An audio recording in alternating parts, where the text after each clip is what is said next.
Hey everyone, and welcome. Let me ask you something.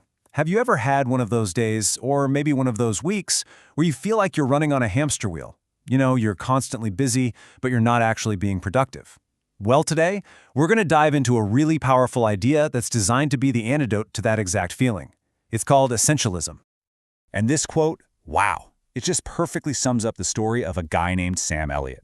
Now, Sam was this super capable executive over in Silicon Valley. But after his company got bought out, he found himself drowning. He was a great guy, wanted to be a team player, so he just started saying yes to absolutely everything that came his way. So you can just picture it, right? Sam's days were a total blur of rushing from meeting to meeting, jumping on call after call, all in an effort to please everybody. And, well, you can probably guess what happened. His stress levels shot through the roof, and the quality of his actual work just plummeted. He was completely stuck in this trap of being both overworked and totally underutilized. And I bet Sam's story hits pretty close to home for a lot of us. It really makes you stop and think, and it brings up some big questions, like this first one. Have you ever found yourself stretched just way too thin, pulled in a million different directions at once? Or what about this one? That incredibly frustrating paradox of being in constant motion. You're always doing something, but deep down you know you're capable of making a much bigger impact. And then there's the big one, the classic symptom of our crazy modern lives, feeling busy but not productive.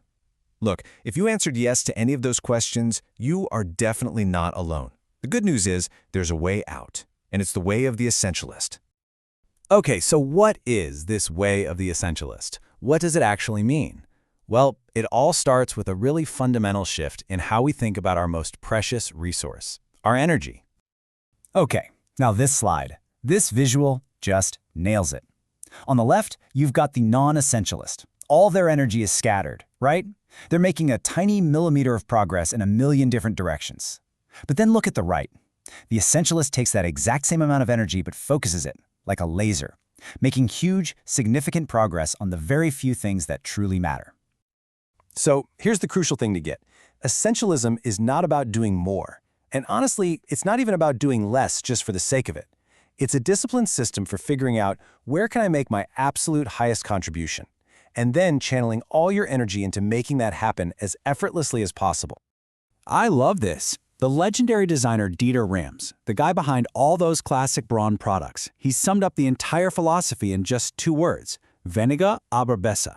Less but better. It's the perfect mantra for this whole idea. Now, to really make this shift, to really adopt this mindset, we have to do some serious unlearning. We've got to replace 3 false assumptions that society basically drills into us with 3 core foundational truths. Let's just break these down because they're huge. First, we stop saying I have to. That's a victim's phrase. We replace it with I choose to. That's all about taking back your power. Second, we have to get rid of the lie that it's all important. It's not. The truth is, only a very few things really matter. And third, we have to face reality and bust the myth that I can do both. You can't. The truth is, you can do anything, but you can't do everything. It's all about trade-offs. And look, this is why those truths are so critical. Because here's the hard reality. If you don't prioritize your own life, someone else will gladly do it for you. Your boss, your clients, your family, they've all got an agenda for your time and energy. Essentialism is about living by design, not by default. Okay, so how do we actually do this? What's the practical system? Well, it's actually pretty simple. The best way to think about it is like you're finally tackling that messy, cluttered closet you've been avoiding. It's a simple 3-step cycle that you can just repeat over and over. First, you explore. This is like pulling everything out of the closet. You got to look at all the options to figure out what's truly vital versus what's just stuff. Second, you eliminate. Now this is the tough part. It means you have to be ruthless and cut out all the non-essentials. And finally, you execute.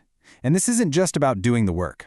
It's about creating systems and routines that make doing the essential things almost automatic. So you're not burning willpower all day long.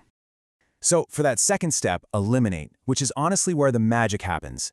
This is the absolute killer question you have to ask yourself for any commitment, any project, any opportunity. If your gut reaction isn't a loud and clear heck yes, or, if you were to rate it on a scale of 1 to 100 and it's not a 90 or above, then the answer has to be a simple, clean no. And let's be honest, this is tough. It is really hard. It means you're going to have to say no to some good, maybe even some very good opportunities. But that's the trade-off. By strategically getting rid of the good, you create the space, the time, and the energy to go all in on the truly great. And you know, all of this, it brings us to the real heart of the matter. This isn't just another productivity hack to clear your inbox. Essentialism is a method for taking back control and consciously designing a life that is actually meaningful to you. There's this incredible story about a palliative care nurse named Bronnie Ware. She spent years with people in their final weeks of life, and she recorded their biggest regrets. And the #1 regret, the one she heard over and over and over again, was this: I wish I'd had the courage to live a life true to myself, not the life others expected of me. That's what this is all about. Essentialism is a system for making sure you don't have that regret. So that leaves us with the big one, the question we all have to answer for ourselves. This whole thing, it's about so much more than a tidy calendar. It's really about designing your answer to this profound question from the poet Mary Oliver. It's about making sure you make your highest possible contribution with the one wild and precious life you've got.